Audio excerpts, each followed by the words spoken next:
ان کے وار کے طریقے کیا ہیں؟ ہوں، دیکھیں میرے خیال میں اگر مسلمانوں کے خلاف دنیا میں کوئی لابی سب سے زیادہ متحرک ہے تو وہ انہی کی ہے، ٹھیک ہے۔ اور جو اس کے طریقے ہیں میں اس میں سے ایک تو چیزیں عرض کرتا ہوں۔ ایک تو وہ طریقہ ہے کہ جو دنیا کے اندر مشنریز کے نام پر بہت سے غیر مسلموں نے کیا کہ بھئی کسی بھی جگہ پر میڈیکل کی فیسلٹی یا کھانے پینے کی سہولت، پیسہ، رفاہ عامہ کے کام، آپ یہ کریں، ویزے، لوگوں کو کاروبار، لوگوں کو ویزے وغیرہ دیں، اور اس نام پہ وہ آپ کے قریب ہوں گے۔ دین کا علم لوگوں کو ہوتا نہیں ہے، اور زیادہ تر اس ارتداد کی طرف اور اس کفر کی طرف جانے والے وہی ہوتے ہیں کہ جو دین سے جاہل ہوتے ہیں، ایسا ہی۔ کیونکہ دین کا عقیدہ ہوتا ہے تو بندہ کہتا ہے بھائی مہربانی یار، میں اس طرح کی چیز کی طرف میں نہیں آ سکتا، سوری میں نہیں ایسا، نہ ایسا بول سکتا ہوں، نہ ایسا مان سکتا ہوں، نہ ایسا کہہ سکتا ہوں، نہ ایسا لکھ سکتا ہوں۔ لیکن اگر مال کی محبت غالب ہو اور دین سے جاہل ہو، ہوں، اب دونوں کا نتیجہ کیا نکلے گا؟ وہ اللہ، بولے گا یار اگر مجھے اس وجہ سے یورپ کے فلاں ملک کا یا مجھے فلاں جگہ کا ویزا مل رہا ہے تو یہ ویزا ملنا ہے مال، اور یہ لکھنے سے ایسا کوئی فرق نہیں پڑے گا یا مان لینے سے کوئی فرق نہیں پڑے گا، یہ ہے اس کی جہالت۔ تو علم دین سے دوری اور مال کی محبت، یہ دو چیزیں مل کے تباہ کر دیتی۔ ٹھیک ہے۔ دیکھیں ایک ہوتا ہے کہ چونکہ یہ ایک نظریہ ہے تو نظریہ ہوتا ہے دلائل کی بنیاد پہ، ایک ہوتا ہے کہ یہ دلائل دے اور دوسرے والا ان دلائل سے متاثر ہو کے مانے، ٹھیک؟ یہ جو ریشو ہے نا یہ بہت کم ہے، ہوں، آپ کو ایسے لوگ بہت کم ملیں جی، گے جی، کہ جی، جو دلائل سے۔ دلائل کی وجہ سے مانے۔ بلکہ دلائل سن کر ہم نے ان سے آتے ہوئے دیکھے ہیں لوگ، کہ بعد میں پتہ چلا کہ نہیں وہ دلائل کہتے سنے ہیں اچھا، علماء سے تو سمجھ آیا۔ ہاں ٹھیک ہے، ایسا۔ اچھا ہوتا کیا ہے، یہ ان کی دلائل کی وجہ سے لوگ کیوں نہیں متاثر ہوتے؟ ہوں، پوری دنیا جانتی ہے کہ مرزا نے نبوت کا دعویٰ کیا تھا۔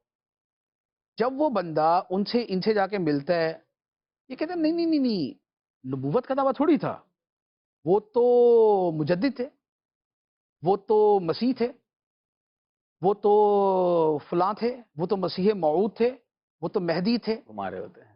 وہ کہتا ہے نہیں نہیں یہ نبی کی بات ہوئی تھی۔ نہیں نہیں نہیں نہیں نہیں، ایسا نہیں کہا تھا انہوں نے، مرزا صاحب تو یہ کہتے تھے۔ اچھا اس کو پکا پتا ہوتا ہے کہ دعویٰ کیا ہے، یہ اس کو گھما رہے ہوتے ہیں۔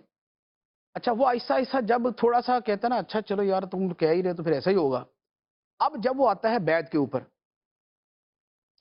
بیعت کے اندر یہ ساری بیعت ہوتی ہے کہ مرزا کو میں مانتا ہوں اور جو اسے نہ مانے میں اسے کافر سمجھتا ہوں۔ استغفر اللہ، استغفر۔ وہ کہتا ہوں یہ کون سا مجدد ہے یار، یہ کون سا مہدی ہے کہ جس کا نہ ماننے والا کافر ہی ہو جائے، ہوں، جس کی بیویوں کو ازواج مطہرات کہا جائے، جس کے ساتھ رہنے والے لوگوں کو جو ہے وہ صحابہ کرام کہا جائے، کیونکہ یہ ساری اصطلاحات استعمال کرتے ہیں۔ مرزا غلام احمد کے ساتھ اس کے زمانے کے جو لوگ تھے ان کو باقاعدہ یہ صحابہ کہتے ہیں، اس کی بیوی جو تھی یا دو بیویاں تھیں شاید ان کو یہ ازواج مطہرات کہتے ہیں، استغفر اللہ، امہات استغفر المومنین کہتے ہیں۔ اللہ۔ اچھا ادھر جو اس کو نہ مانے، اس کو تو خیر مرزا نے خود میرے خیال میں کوئی 1000 جگہ لکھا ہے کہ جو مجھے نہیں مانے گا وہ کافر ہے۔ کہتے ہیں یار مجدد کا یہ کہاں سے آ گیا کہ مجدد کو نہ ماننے والا کافر ہو؟ تو اب جب وہ بیعت کی باری آتی نا تو اب وہ جو بندہ کوئی دلائل سن کے قریب گیا بھی ہوتا ہے کہ نہیں نہیں یہ تو نبی والی بات کر دیا آپ نے، یہ بولتے ہیں نہیں یار وہ نبی نہیں، نبی نہیں تو نہ ماننے والا کافر کیسے؟ یار وہ اصل میں کچھ یوں ہے تو کچھ، یہاں آ کے یہ سیٹسفائی نہیں کر پاتے۔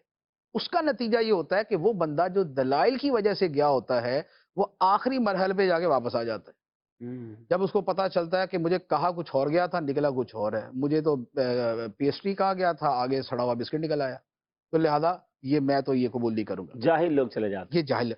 اچھا لیکن جو لوگ جاتے ہیں۔ ہیں مال کی محبت ہائے کی ہائے وجہ سے ہائے، دنیا کی۔ اور علم دین سے دوری اور جہالت کی وجہ سے، تو چونکہ ان کے لیے یہ چیزیں ہوتی نہیں ہیں، وہ تو ویسے ہی خاسرت دنیا والآخرہ، اور جسے کہا جاتا ہے کہ انہوں نے آخرت کے بدلے دنیا خرید لی، آخرت کو بیچ دیا دنیا کو ہائے خرید ہائے لیا، ہائے۔ جو اس چکر میں جاتے ہیں ان کے سامنے جتنا مرضی کچھ کھل کے آ جائے وہ بولتے ٹھیک ہے یار دیکھی جائے گی، اتنا نو نقد نہ تیرا ادار، آخرت کس نے دیکھی ہے؟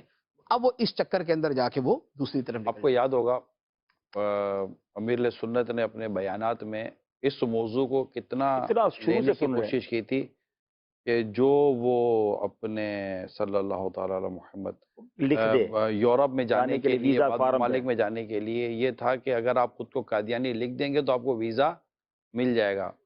ان کو جو بھی اب ان کے ساتھ تھا تو وہ اس ویزا فارم میں اپنے آپ کو ریلیجیس میں شو کر دیتے تھے. شو کر دیتے تھے، اور جو شو کر دیتے تھے تو وہ بھی اسلام سے خارج ہو گیا، وہ مرتد ہو جاتا تھا. لیکن یہاں اچھا سا مسئلہ دوبارہ واضح ہو جائے کہ وہی والی شیطان کا کھیل اور علم سے دوری، کہ میرا دل تو مسلمان ہے، میں تو صرف فارم پہ لکھتا ہوں. تو یہ لکھنے والے کے بارے میں شریعت کا حکم کیا ہوگا؟ دیکھیے جو دین کا معاملہ ہے اور ایمان کا معاملہ ہے وہ اس قدر سینسیٹیو ہے کہ اس میں جو بندہ زبان سے بھی بول دے گا نا وہ 100% وہ خارج ہو گیا. اللہ، اس میں یہ نہیں ہے کہ دل میں نہیں تھا اور صرف زبان سے بولا.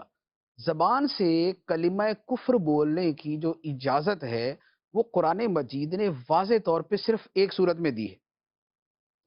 فرمایا الا من اکرہ، کہ جو مجبور کیا گیا، اکرا کیا گیا کہ جان سے مار دیں کہ بولو کلمہ کفر. الا من اکرہ وقلبہ مطمئن بالایمان، تو دل ایمان پر مطمئن ہو اور زبان سے جو بولا وہ اکراہ کی وجہ سے. اکراہ کا مطلب ہے کہ جان سے مار دینے کی سچی دھمکی، صحیح دھمکی، کہ واقعی نہیں عمل کرے گا تو وہ مار دے گا وہ.